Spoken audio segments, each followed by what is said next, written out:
With the best brand of football in Idaho, this is the 8-Man Prepcast on IdahoSports.com.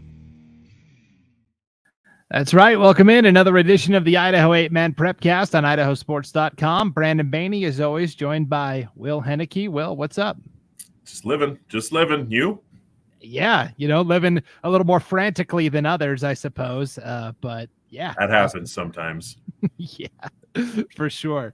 And some teams are living better than others at this kind of midway point of the 8-man season. But for those that may be new or are just tuning in for the first time, this is a weekly breakdown of Idaho's 8-man classification for football, 1A D1, 1A D2. We'll kind of bring you the biggest storylines and kind of preview the biggest matchups. We're not always going to hit every single school and hit every specific game and storyline, because otherwise we'd be here for 4 hours, because we're both very verbose people, Will.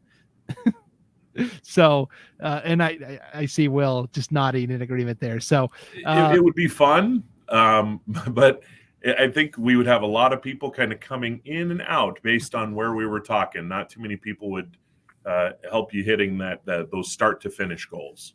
Definitely. So we try to hit as much as we can in about a 30 to 40 minute window each and every week. And, occasionally we hear back, hey, how come you didn't talk about this team? Or how come you didn't talk about this team? I love the feedback. If there's an athlete, if there is a team, if there's a storyline that you think isn't getting enough attention, I mean, this is what this podcast is really all about. We're trying to shine the spotlight on those 8-man stories. So send me an email, Brandon at IdahoSports.com. You can also find both of us on Twitter, Will and myself. I'm at Brandon_Baney.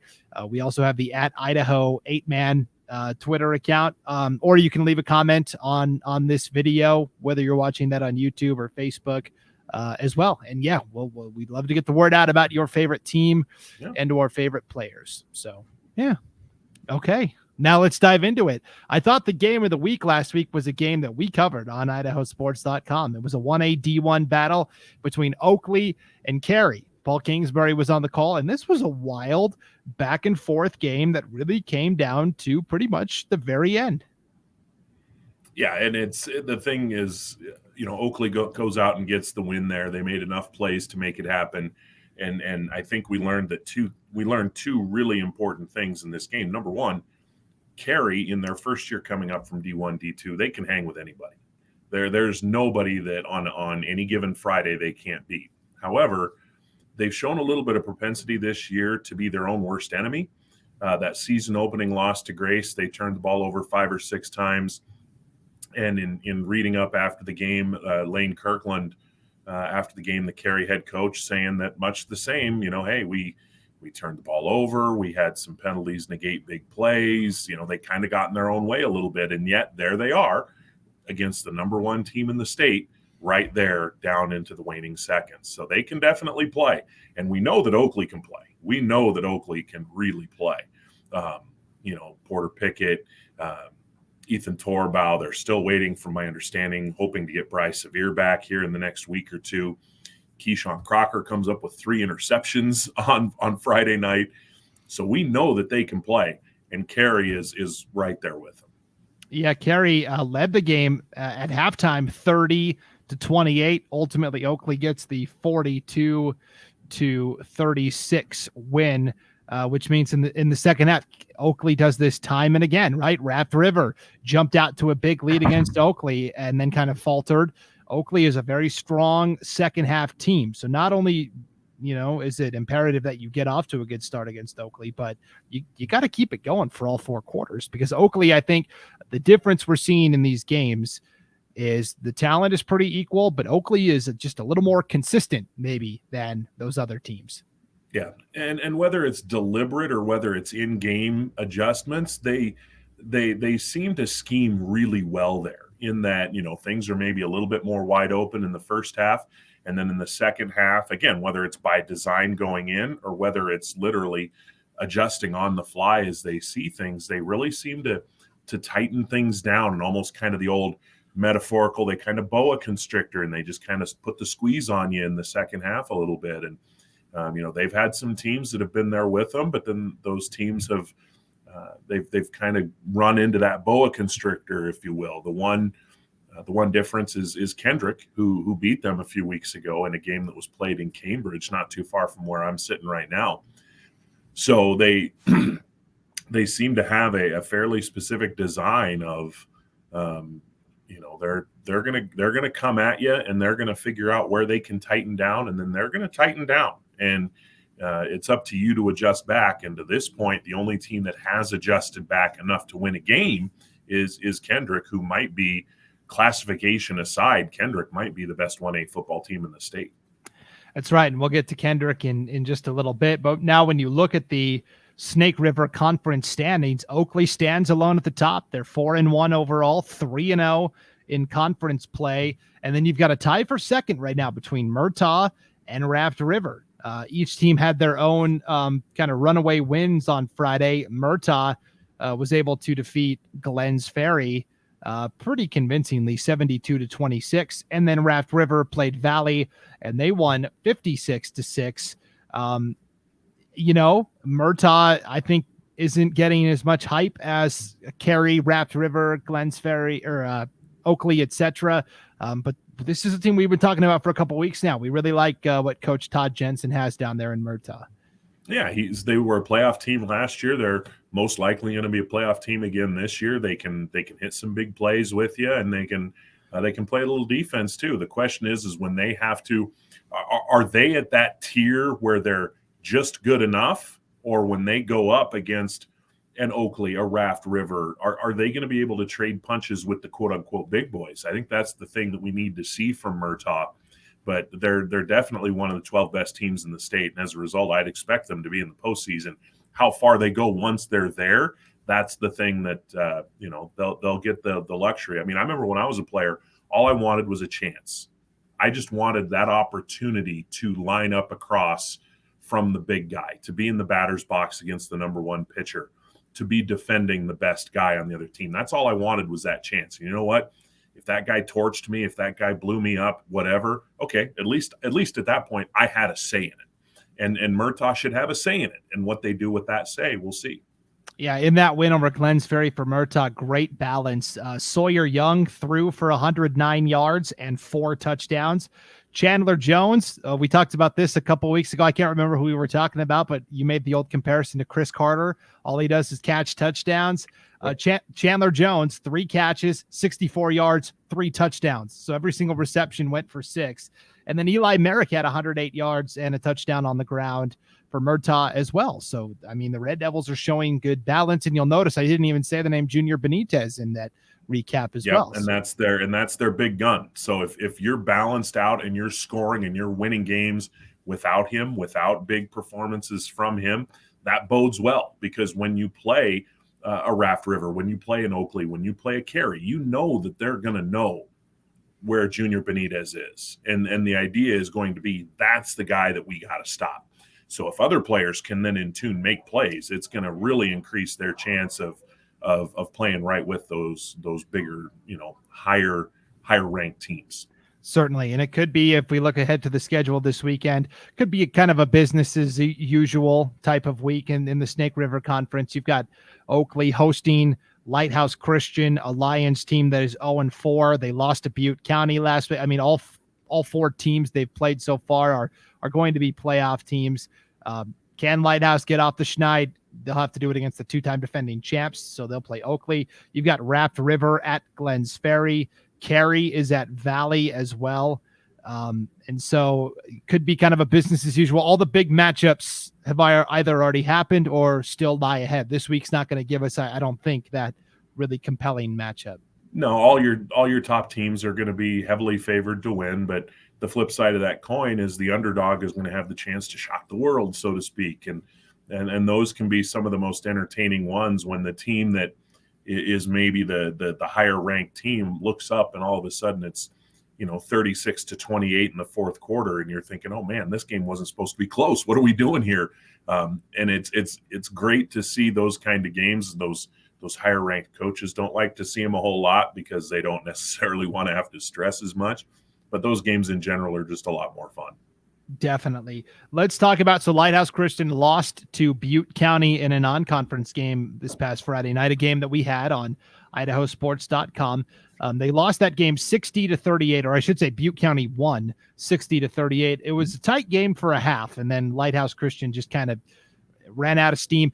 Something that we don't talk about a lot in 8-man football, but was kind of important was the two teams are kind of trading score for score in the opening half, but Butte County pretty consistently was converting their 2-point conversions, where Lighthouse Christian really struggled in the 2-point conversions. And if you do that enough times, all of a sudden you're down an extra score without even realizing it, right? Right. And those are they talk about hidden yardage, hidden points, whatever, and conversions is a very good way to put it.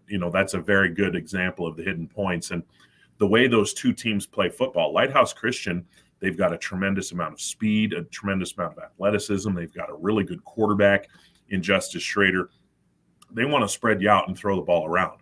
Well, when you're starting from the 3-yard line, you don't have a ton of space. The defender has the ultimate defender 13 yards away in the back of the end zone. So you can't run the deep routes. You can't really spread the defense out as much. You've got to be a little bit more precise and a little bit more efficient.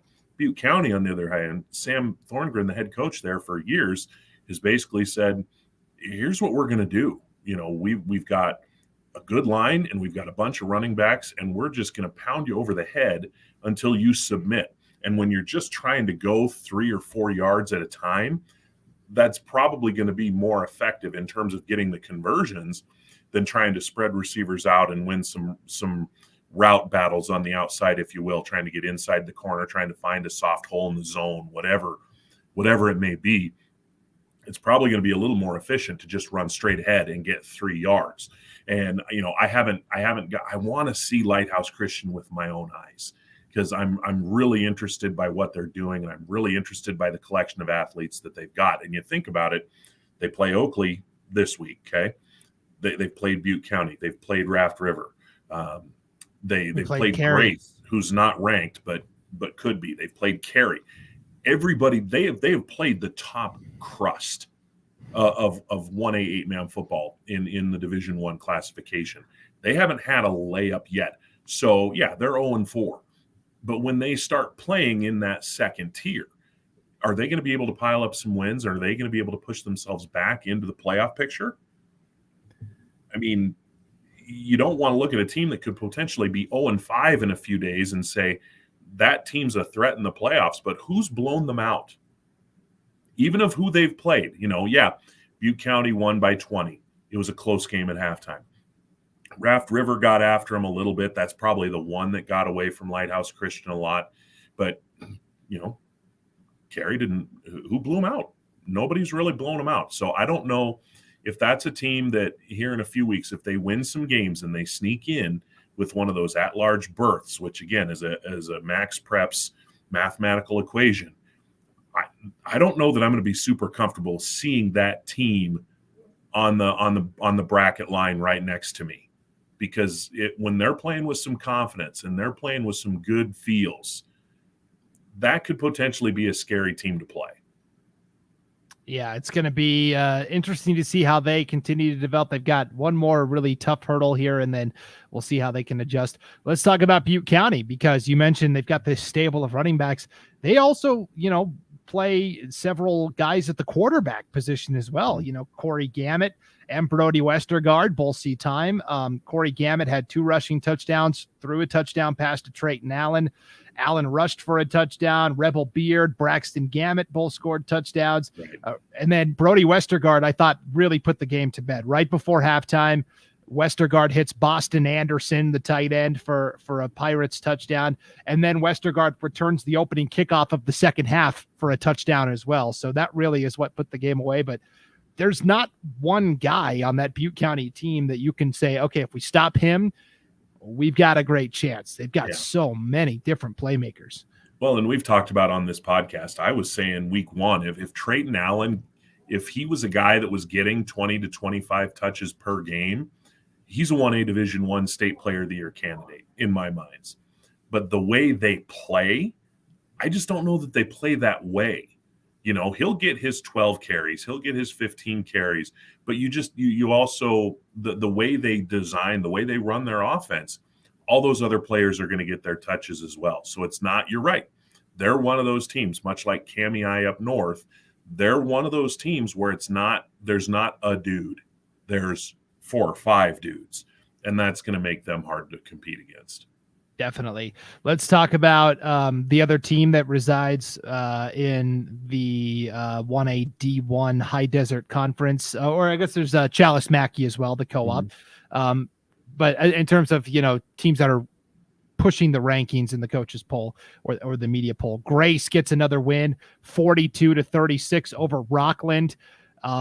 It was nice to see the Rockland offense finally kind of, shake off the rust a little bit and get a big game. It's a 1-score game. Grace has had a lot of tight games this year, right? The 7-0 win over Cary, 42-36 over Rockland this past week, but they're winning. They're 4-1. And you mentioned this on Twitter that, they're not ranked in any of the polls, and are people sleeping on the Grace Grizzlies a little bit? The only way we're going to find out is when they play Butte here in a couple weeks, and that game is going to be in Arco. I think that is going to be the true measuring stick. And you're right. You look at a lot of these games, they've been very close. They have not allowed, and the thing in 8-man football, we talk about this, and a lot of people who follow the 11-man game, they don't get that. They see a team scoring 30 points, and they think, man, the offense went off. 30 points in 8-man football is not bad defensively. It's basically 4 touchdowns where you're playing on the same size field with 3 less defenders to cover that entire space. So you look at it, 0, 30, 8, and then 26 last week. They're not giving up many points. And you can talk all you want about high-flying offenses and, they scored 80, they scored 82, they had somebody run for 400 yards. But you go back and you look at past brackets, you look in the 8-man tournaments, the football playoffs, the teams that have ultimately succeeded have been the teams that have been able to make some stops. And Grace right now is a team that is making enough stops to win games. They had, I'm looking here, 56 points against Water Springs. That was their high water mark in terms of scoring. They don't score a ton, okay, comparatively. They don't give up a ton. And that in the 8-man game can go a long way because you got to figure that barring something pretty weird, they're going to be in the playoffs one way or another, whether they're that seed A out of District 5 and 6, because right now, those 3 teams haven't played a league game yet. So there's not a first-place team or a second-place team or whatever. So the first-place team is going to be seed A. They're going to get a bye, okay?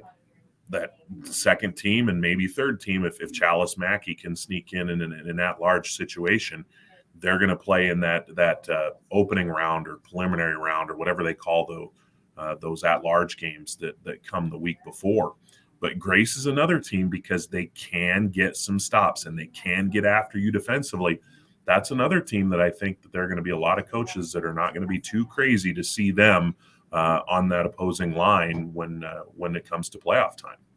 Definitely. And so in terms of the schedule this week, Grace has the week off, so we won't have a chance to talk about them.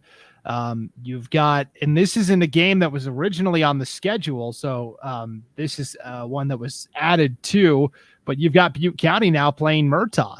That should be a pretty interesting non-conference battle. First time hearing of it right now. You're breaking news to me right now. Yeah, that's a great matchup. And that's the thing is Coach Thorngren and the Pirates, they'll play, they'll go play. They don't seem terribly worried about, here, there, anywhere, big team, small team, they'll go play. And I like that. I like the concept of no fear. Let's just go play. Let me double check that. I don't know. I'm getting good information here. That was listed on, I'll admit, that was listed on Max Preps. So I'm inclined to. I'm telling Paul. I mean, because we didn't have, this is originally a bye week for Butte County, but I'm wondering if since they had a game get canceled on them, they tried to fill the date in. They found a way to fill it in. Yeah. Okay. Possibly. Stay tuned. Well, I'll try to get to the bottom of this. I'm not. Here's what I'm going to do while you're setting up the next question. I'm going to text Coach Thorngren and see what he says. Yeah, okay. That sounds great, because I was trying to look on the Murtaugh school website. I didn't see it there. So anyways, this is what we do. We're news breakers. So Yeah, you're getting this. Cue the little breaking news music. Yeah, right, exactly. Chalice Mackey is the third team from District 5-6. They played Water Springs on Friday and only lost 26-14. So I thought that was pretty encouraging for Chalice Mackey. They are 1-3. They got that win over Clark County a couple weeks back, and Chalice Mackey will be playing North Gem this week. So that should be an interesting D1 versus D2 matchup as well. Let's go up north to the White Pine League, where I think the most surprising, not surprising, I guess, but the result that stood out right away was Logos getting a Thursday night win over Lapway, 66-56. We haven't really talked about the Knights too much, right? They've got a big team, but they're really short on upperclassmen. They've got a lot of young guys that they're leaning on, but they get a 10-point win over a Lapway team that admittedly had some key players get injured. Herschel Williamson, their running back, Elias Year out, their wide receiver, both left with injuries, but a nice win for Logos, who's now 2-3 overall. Yeah, and that's a team that started 0-3, and now, much like we've talked about with Lighthouse Christian, they have a chance to kind of punch their way back into that playoff race with that win over Lapway, and they've got a couple other games coming up. I believe they play Potlatch this week. If they can get a win against Potlatch, then I think they're firmly in that playoff picture right there. We don't know exactly what goes into those playoff seedings, if you will, to be an 8-man game, or I'm sorry, be one of those 8-man qualifiers, one of those qualifying teams. So we don't know how close or how far away a team might be. But if Logos can start picking up some wins, and they've proven the ability to do some things on offense, Jack Driscoll, the quarterback, a couple of really strong games in a row. Seamus Wilson, a nice game catching the ball last weekend. They've got some playmakers that are going to be tough to deal with. They're going to need to make some stops on defense, but they've put themselves in a position. And again, like we're just saying, all you can ask for is that chance. They put themselves in a position for their games over the next few weeks to matter and give them that chance to play their way in. And right now, in talking to several coaches up in the White Pine League, there's not a tremendous separation between the top and the bottom, if you will. There's a lot of parity there. Justin Podrabski pointing out that when Genesee played Prairie, they were up 16-0. Angus Jordan, the team's star quarterback, sprains his ankle, has to leave the game. They wind up losing the game by a final score. I think it was 50-24. So it kind of turned a little bit when you took that star player out. But point being, when Genesee, who has struggled this year, when they had Jordan, they were making plays. They were in the game. They even had the lead. And then they lose him, and that pendulum kind of swings. But that's how slim that margin is. On a given night, a team can make some hay, can do some damage. And whether that's Genesee, whether that's Logos, whether that's Troy, and we certainly haven't talked a whole lot about Troy on this podcast, but that's another team that, they're finding themselves in position where, hey, how about that Trojan group? How about them? Let's not forget about them. Yeah, the White Pine standings are fascinating to examine right now. I did want to mention real quick for Logos, you talked about Jack Driscoll, 388 yards, 5 touchdowns, throwing 160 yards, 4 touchdowns, rushing. He also intercepted 3 balls on defense. Yep. And Seamus Wilson, 8 catches for 249 yards and 3 touchdowns. You mentioned Prairie beat Genesee. Genesee was up 16-0 after one quarter, 16-12 at halftime. And then Prairie outscores them 24-0 in the third, and coupled with the injury, pretty much puts that game away. The game of the week in 1A D1 football, and maybe in all of 8-man football, though, was that 12-mile rivalry between Cameoi and Clearwater Valley. This was basically a battle for first place in the White Pine. Now, Prairie, of course, is still undefeated as well, 3-0 in the league. But the winner of this was going to be tied with Prairie for first place in the league standings. And this was a tight back and forth game. Clearwater Valley led 22-20 after 3 quarters of play, but Cameoi gets a pair of short touchdown runs from quarterback David Clute in the 4th quarter to earn the come-from-behind win 34-22. What a great win for the Cubs. And you mentioned Clute, the quarterback. He's their 3rd or 4th option when it comes to running the ball, and that's what Cameoi does. They run the football. You got Colton O'Kane, you got Colton Sams, you got a number of players up there that are going to be able to carry the ball. And then at the end of the day, when things are going well for Cameoi, they're spreading the ball among 3 or 4 ball carriers. They're running the ball about 45 to 50 times a game, and they're running for about 300 yards. If they do that, if they're able to stay on that script, they do well. And it's how the weather can get up in that general area once we get into October. It's conducive to that style of play. Being able to control the clock and being able to control possession and being able to push the defense around a little bit. So Cameoi is a team that is definitely going to bear watching going forward, very much so. And Clearwater Valley, 2nd loss, but it doesn't really hurt them that much. I mean, their 2 losses are Cameoi and Notice at this point, a very good team out of District 3.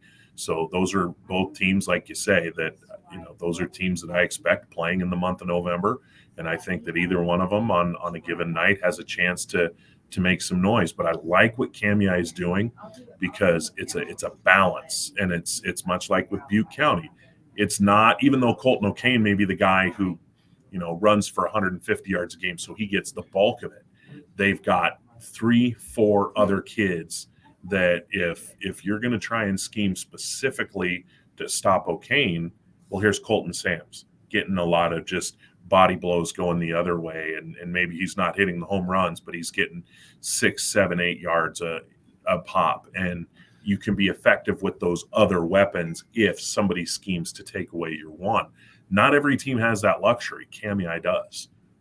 And now if you look at the White Pine standings, everybody's kind of separated themselves into tiers. And so in tier 1, you have Cameoi and Prairie, both 3-0.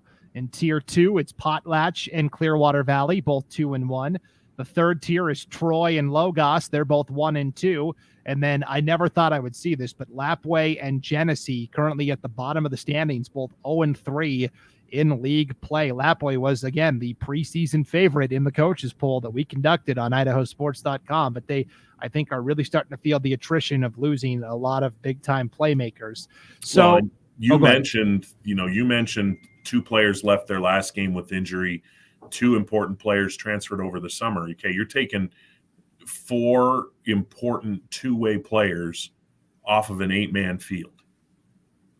That's basically half your team that you're having to replace. And Lapwai has some numbers, and they've got athletes. They've got a lot of athletes. But you take 4 kids out, you're replacing them with 4 kids with a little bit less game experience, a little bit less game savvy, if you will, and awareness, just because they haven't played as much at the varsity level. It's going to have an impact. I didn't expect this much impact, I'll tell you that. But I will also tell you this, and it feels like if there's a theme to this, it's, any given Friday, Lapwai is still a team I'm not crazy about playing. Terrell Ellenwood Jones, that's a kid that every time you look at the box score, he fills it up. And when we get into this situation, if Williamson's going to be out, if Yearout's going to be out, and he doesn't have as much help, it's going to make it harder on him. But he seems to be a pretty effective playmaker for them, and he's going to give them a puncher's chance in a lot of situations.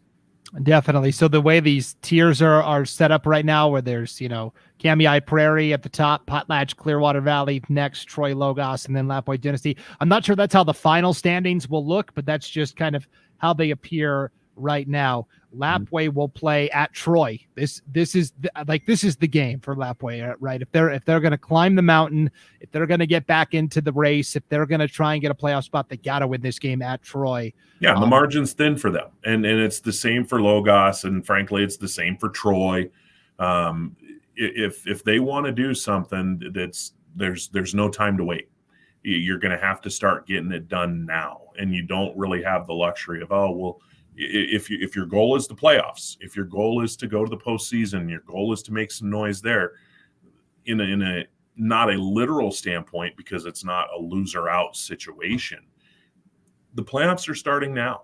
A loss for a lot of these teams in the White Pine right now that, like for Lapwai, like for Genesee, a loss for any of those teams is going to put their playoff hopes on life support. Yeah, it's kind of like the Lighthouse Christian thing, right? Where you see the potential, but at some point, you got to actually, get a win. And this kind of the same thing happened to them last year. So you've got Lapwai at Troy. Genesee will be at Clearwater Valley to take on a Rams team that I'm sure is motivated following that tight loss to Cameoi. Mm-hmm. You've got Potlatch at Logos. And now all of a sudden, Logos can take another step and really muddy up the conference standings. Potlatch can try and keep pace with their contemporaries near the top. And then, of course, the game of the week, I think, probably an 8-man football.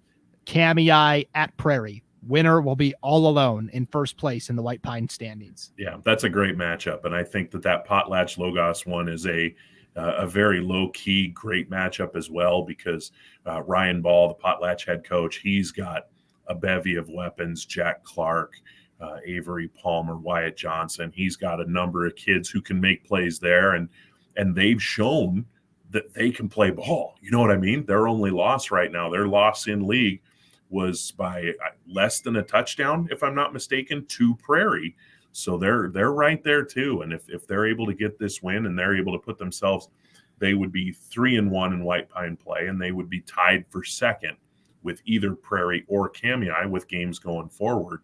But that's a team, Potlatch, that I know a lot of people were, a lot of people thought, that's a team that might make a little noise coming into the season, and that noise is starting to come. The Loggers are starting to make a little bit of that noise. Definitely. And we'll wrap up District 3, where Notice beat Wilder 64-14. Rimrock defeated Greenleaf Friends 76-8. So Rimrock now at 500, 2-2, but this continues to kind of be Notice's show. And, everybody else is just kind of trying to reestablish their programs in kind of a roundabout way, get more kids, get more results. But Notice continues to cruise there. This week on the schedule, Greenleaf Friends will be at Idaho City. Wilder will play Rimrock. If Rimrock can win that game, they've got a real shot at, possibly taking second place in the conference. And they can, depending on that mysterious mathematical equation, they could maybe sneak themselves into consideration as well. And, they got the big win over Greenleaf Friends and Ronaldo Gomez and Aiden Akiso. They've got some kids that can play down there. Their problem's depth. They don't have a ton of bodies. They've on any given year, Rimrock's can have a few kids that can play. It's just a matter of what happens if one of those kids gets hurt or one of those kids is unable to play in a game for whatever reason. But if they can pick up a couple wins and then they can play Notice, and if they're able to kind of hang with Notice when that comes, maybe they have. Until they tell you no, you got to play like the answer is going to be yes. And both them and Greenleaf, if they can find a couple more wins, they're giving themselves every much of a reason to hope for the best when it comes to, however they do it. If there's some sort of selection show or something, or if just all of a sudden an email pops up that just goes, bing, here are the matchups. I don't know exactly how that part works, but hey, keep competing like you're going to be in until they tell you you're not in. There's no selection show, but I'm going to put this out there. Let's get that hype train going. You and me can host the bracket selection show. It'd be fun. Yeah, we can have cameras, set up with the various teams. That'd be a lot of fun for sure. Yep. Okay, let's talk about 1A D2 football. We'll start up in the White Pine League. That's where Kendrick resides, the top dog. They're 5-0. They beat Lewis County 80-0. That's not surprising necessarily. I still think Lewis County is a really good football team. Kendrick is just like other universe good. Oh yeah, Kendrick's that good. I asked St. Hobart, I'm like, okay, so here's the deal. Take out let's not take out that Oakley game. Let's include that Oakley game, which is a tremendous matchup between number 1 and number 1, a game that Kendrick won a few weeks ago. I said, Coach Hobart, how many different kids do you have that have scored a touchdown this year? And bear in mind, they played 5 football games. They've had 13 different kids score touchdowns. 13. There are some 8-man rosters in this state that don't have 13 kids, period, let alone 13 touchdown scores. So you talk about balance. You talk about Kamiah, you talk about Butte County. Let's go ahead and throw Kendrick in there as well. Ty Kep, fantastic quarterback. The Hewitts, Hunter Taylor. We can keep going down the list. Obviously, because they keep finding different kids to score touchdowns every week. Yeah, I know. Wyatt Fitzmaurice has, had big games this year. Yep. Yeah, you could just go on and on and on. The result up north to me that was kind of made me kind of, stop for a second was the other game up there. Timberline was playing Deary, and I really thought, Timberline's coming off back-to-back playoff appearances, and Deary is a team that's kind of been down for a couple of seasons, and yet it was a one-score game. Timberline did win, but it was 40-32. So I'm wondering if that gap is starting to close. I still view that Timberline Lewis County game as the game that's going to decide that second playoff spot. Deary, it felt like coming into the year, Deary was on the upswing, but maybe was a year away. And I think that we're seeing that. I go, the problem would be is that I don't know that anybody in the White Pine is going to get demonstratively weaker. Maybe I believe Ty Hambley, the all-everything quarterback linebacker for Lewis County, I believe he's a senior, so maybe Lewis County comes down a half peg or something. But Timberline's best player, Rylan West, the running back, he's just a junior, closing in on 1,000 yards in 5 weeks. Deary has some good younger players as well. So, Notice gets the attention, or I'm sorry, not Notice. Kendrick gets the attention, and deservedly so. They've earned every bit of it because they're a phenomenal football team, probably the best 8-man team in the state. They're probably better than a fair number of 11-man teams. Let's be honest here. I think it's kind of overshadowed the fact that Deary might be coming up a little bit. Lewis County plays some pretty good football. Don't pay any attention to that outcome against Kendrick. Kendrick would make a lot of 8-man football teams look pretty bad. And Timberline's got some players as well. It's not a bad conference. There's some depth issues with other teams just because of the number of available bodies. But there's some athletes, there's some players, and there's some competitors, and there's some good coaches. I mean, let's say that too. There's some good coaches elsewhere in the White Pine. It's just that Kendrick is clearly right now, and barring injuries for the foreseeable future, because remember, they've only got like 3 or 4 seniors on this year's team. They only had 1 last year. They've only got 3 or 4 this year. Kendrick's the class of that league. But there are other teams that can play a little football in that league.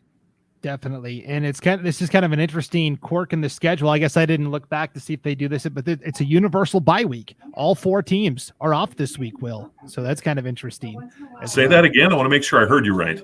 All 4 teams are off this week. Timberline, Deary, Kendrick, and Lewis County all have the week off. It's like a mid-season break or something, the All-Star break. Yeah, it's kind of cool. Kind of different for sure. So, Timberline and Kendrick both 1-0 in league play, and it's Lewis County and Deary both 0-1. Let's stay up north in the North Star League, where you had Clark Fork shut out Kootenai 48-0. I'm trying to think. Mullan St. Regis played Lakeside and won 74-22 as well. Again, it's kind of like with Kendrick, right? This is Mullan St. Regis's deal, and you've got probably Wallace and Clark Fork, we think, competing, but Lakeside's getting there, right? They're getting there slowly. You can kind of see the potential. They're kind of like maybe a Deary, right? Maybe a year away. They're a young team. They're definitely a young team, and Wallace. The key for Wallace has been health. You mentioned Landon Streeter, their explosive quarterback, didn't play for a couple weeks, so how quickly do they get him back in the lineup? They still have Parker Goldade. They still have some other players who can play. But if they're not healthy, you got to think that Clark Fork, they don't necessarily have an easy path, but they have a very direct path to that second playoff spot out of the North Star. Yes. And so when we look at the schedule for this weekend, what games are on tap? You've got Lakeside at Clark Fork. That'll be a pretty interesting battle. And then Wallace at Kootenai. This was a game for Mullan St. Regis that, again, kind of got added to the schedule. It wasn't on their original schedule of games, but head coach Stetson Spooner and Jesse Allen from St. Regis, the Montana side, using those Montana connections to pick up another non-conference game with a Montana school. Yeah, they are up going in to Montana. They're going to play that one in St. Regis. Yeah, so they're going to go. I think what or I in saw. Montana, I should say. Yeah, so they're gonna. So the team they're playing is Chinook, and they're kind of up on the north central. You're pointing at something there, like we can see what you're pointing at. Yeah, right. So here's the map. They're kind of up here in the north central. Okay. Mullan's down over like here. Havre. Yeah, it's not far from Havre, actually. I've called a couple of Chinook games in my career when I was first starting out in Montana. Okay. And so they're going to kind of meet in the middle in Eureka, Montana, which is like 30 miles from Canada. So they're going to kind of meet in the middle in Montana. Interesting. Yeah, it's a very interesting game. And I'll tell you, this is really going to help Mullan St. Regis in the Max Preps rankings because Chinook is no joke. They are an 8-man power in the state of Montana. Mm-hmm. They are 6-0 this season. So a win or even a good showing here for Mullan St. Regis would do wonders for their Max Preps ranking. And Chinook also has, I think, one of the best team names in they're always brought up in these conversations of the craziest high school mascots. And David Letterman gave them a shout out one time. They're the Chinook Sugar Beaters. Sugar Beaters. Yeah, let me see if I can share my screen to show you what the logo looks like. It's a really cool deal. But again, I like the creativity from Stetson Spooner and Mullan to come up with a unique non-conference game that's going to help their Max Preps ranking. Well, and just where they're at, just geographically. Options are somewhat limited as far as picking up non-conference games. You're most likely going either into Montana or into Washington just because there aren't a ton of like level 8-man football teams up in northern Idaho. You know, you're looking at a Deary, who they have played in years past, a Timberline, who they have played in years past, Kendrick. You know, they've played some of those teams, but you know, you can't go back to that same well time and time again. Schedules just don't always work that way. So when you got a week to fill, and Coach Spooner, for people who don't know, he played college football in Montana. He was a coach in Montana before he came to Mullan. You know, Jesse Allen, the Regis, portion of the coaching staff there, St. Regis, he's obviously a Montana guy. Use the connections, get some good matchups, get some good games in. Absolutely. Yeah, I'm going to slap this logo up on the screen now for the Chinook Sugar Beaters, Will. What do you think? It's like a sugar beater guy, and then the legs are the actual beaters. I like that, except it sort of looks like a carrot. I know, right? Yeah, it does look a little bit like a carrot for sure. But I don't know. I mean, short of changing your school colors to green and black, make it look a little bit more like sugarcane, maybe. I don't know. I love the creativity. I love it. I mean, it's not just your ordinary, roaring panther or something like that. It's something different. It's something unique. I like it. Yeah, for sure. So that's the Chinook Sugar Beaters. Mullan St. Regis will be playing them in a non-conference battle in Eureka, Montana. Very confusing, I know. Let's move to District 3. Let's just kind of make our way numerically across the landscape here. The big showdown was Horseshoe Bend against Council, right? The two teams that everybody thought were going to compete for the league title, and Council picks up a 44-26 win. I was pretty impressed with the Lumberjacks' ability to put Horseshoe Bend away. Yeah, they've got a good team. White Vining and other players there in Council. They're a solid team. And Horseshoe Bend's still going to be heard from before it's all said and done. And if I'm not mistaken, you said there are 3 berths on the line out of District 3. And I think realistically there are 4 teams competing for those 3 berths. And 2 of the 4 go head-to-head this week in Garden Valley, who's off to a tremendous start at 4-0, and then Tri-Valley. Those 2 teams are going to be playing this week, and I think it's in Garden Valley, so that means it'll be an afternoon kick up there, with the mountains and just a fantastic setting up there. But Horseshoe Bend, they're going to kind of have to claw their way back into it now. They're good enough to do it. They're absolutely talented enough to do it, but they're going to have to get it done on the field because right now Council has kind of pushed themselves out that half step ahead. The winner of this of Garden Valley and Tri Valley will push themselves a half step out ahead, and then it's going to be kind of a dogfight to see who gets in position for that third spot. And let's not rule out the possibility that a Cascade or a Salmon River pulls an upset somewhere in there and makes it even more convoluted as the month of October rolls on. Yeah, Cascade, I think, is a sneaky team to keep an eye on for sure. They've definitely got some good athletes. So yeah, Garden Valley defeats Meadows Valley 66-0. You had Tri Valley with the victory over Salmon River 44-30. So in my mind, maybe Garden Valley is still a half a step ahead of Tri Valley. We'll find out on Friday, right? Yeah, I mean that's why you play it. And we've talked a lot about teams whose windows are maybe just starting to open. I think Tri Valley's is just starting to open. I think they've got a very young team that Gage Warren and the rest of that crew. I think next year is really going to be their team or their year to potentially punch through. Garden Valley is pretty young. Tacoma Kelly is not exactly an old man. He's still got years to go there. They've got a good balanced football team there too. So, they're going to be dangerous too. That should be a fun game. I do think that Garden Valley likely is maybe just a pinch ahead, but it's not like Tri Valley is just going to show up and say, we're happy to be here and we're going to take our beating and go home. They're a team that has a chance to punch back, and that's what's going to make that game interesting is who blinks first. Definitely. And for all the Tri Valley fans that are going, that Brandon Baney's an idiot, he has no idea. You're right. I picked Horseshoe Bend to beat Council last week, and they did not. So I'll definitely wear it when I'm wrong with my predictions for sure. So Council is at Meadows Valley this week as well.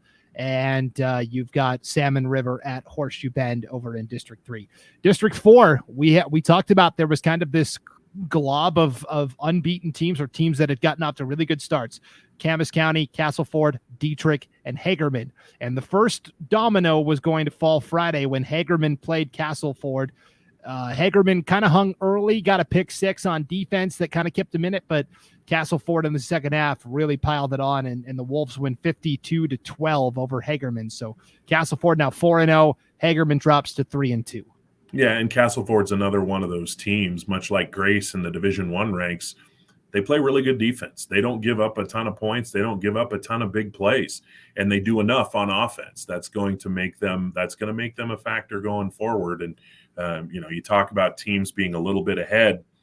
At the beginning of the year, I was thinking Dietrich, Castleford, Camas County. And in that order was kind of where they were in my mind. Maybe it's flipped around a little bit. It's changed up a little bit, but I still think it's mostly those three teams with Hagerman on the outside looking in. Maybe Hanson. I've talked to a couple coaches who have said, Hanson has some players. They just, again, they don't have a lot of depth. So if something goes wrong for them, it can snowball on them fairly quickly. But the Huskies do have some kids who can play, and they can be a factor. But it's you look. I think that those top three teams are. I'm not putting them in ink as the top three yet, but I'm reaching for the pen a little bit. That in some order, Camas County, Castleford, and Dietrich are going to be the top three out of that league. Yeah, that Castleford team kind of reminds me of Butte County, where they've got a lot of guys that they can rely on. Jamie Ramos has been fantastic. His first year as the starting quarterback for Castleford. Ethan Rowland, of course, he's 6'3", 180, such a big body out at wide receiver. Yep. But they've got Jose Alvarado, who's played well. Gus Wiggins is a bruiser at running back. And then probably my favorite guy in 8-man football, and it's because of his play, but also because of the jersey number he wears, Gabe Mahana from Castleford. He's number 77, but he plays running back. And so it's so cool to see him all the time because that was the number I wore in high school, was 77. And I was not doing the things that Gabe Mahana does. You were not a running back? I was 11-man football, left tackle, paving the way for guys like Gabe. So. Hey, left tackle at least. I was a wide receiver / tight end, if you can believe that. Cool. Hey, that's awesome. Gabe Mahana is a guy I just marvel at every week too when I go back and look at the highlights. So Castleford looking very good. Obviously, Camas County wins 76-0 over Shoshone. Sage Patton, 139 yards and 2 touchdowns. Tyson Tupper had 65 yards and 2 scores on the ground. They're another one of these teams that we've talked about, Oakley, Kendrick, Castleford, Butte County. They just have so many playmakers. There's not one guy. You didn't even mention the 3 Smiths. You've got 3 of them that can make plays, and then you listed 3 other guys who aren't Smiths who can make plays. So, and their calling card all year has been speed. They've got speed. They're able to make plays on the edge.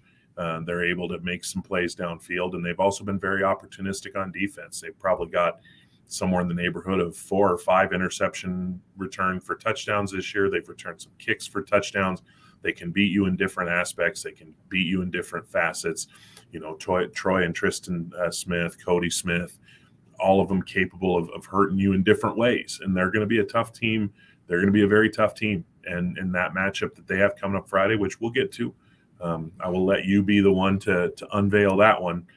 That one's going to be a very interesting matchup because I think it's it's a matchup of not necessarily contrasting styles, but contrasting strengths.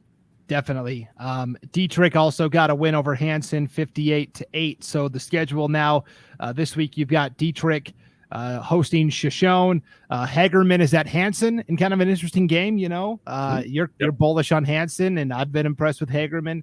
But the game is 4:00. Actually, it might be 3:30 up in Fairfield.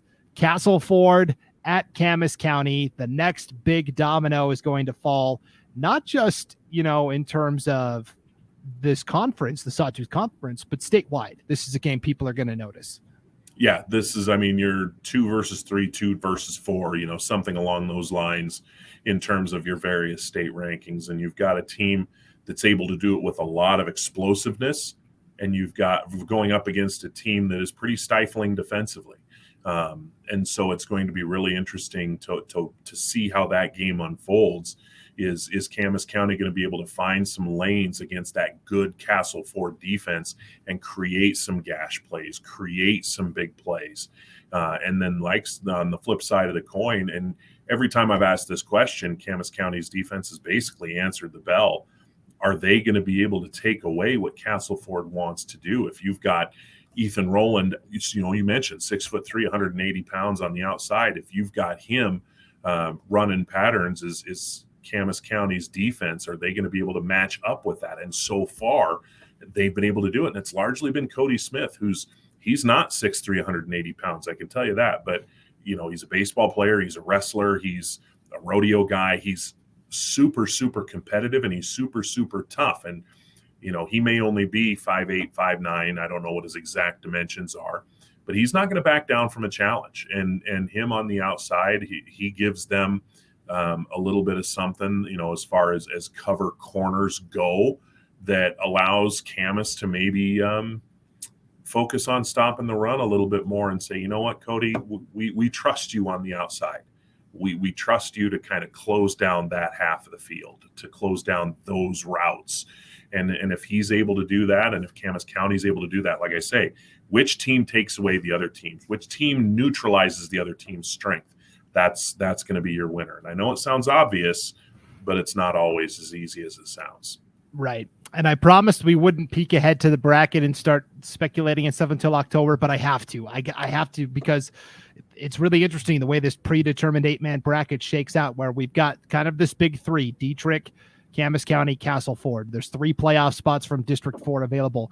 In a twist, nobody from District 4 gets a first-round bye. The District 4 champ is the one league champion that does not receive a first-round bye. Districts 1, 2, 3, and then 5 and 6 get those first-round byes. So there's no inherent advantage there in terms of winning the conference. But the key is going. You just want to be in a position to play at home, one way or the other, right? But like I say, I think we have a pretty good idea of who the 3 teams are going to be. It's just which line are they going to fall in on.